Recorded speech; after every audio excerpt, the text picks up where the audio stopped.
Airport বিমানবন্দরের ভেতরে যে মসজিদটা আছে সেই মসজিদটা ভাঙা হবে শুনছি। কেন? আমার প্রশ্ন কেন?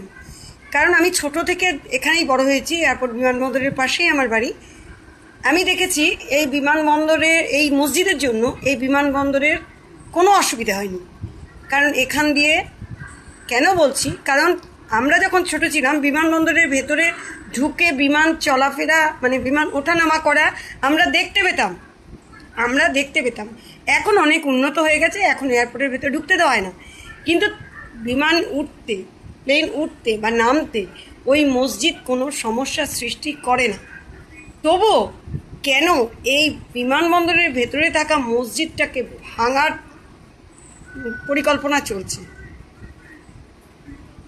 আমি এখন একটা কথা বলি যে এই বিমানবন্দরটা ভাঙা কি এতটাই জরুরি? তাহলে সরকারি সম্পত্তির উপরে এত মন্দির, এই পশ্চিমবাংলার বুকে কয়েক লাখ মন্দির আছে।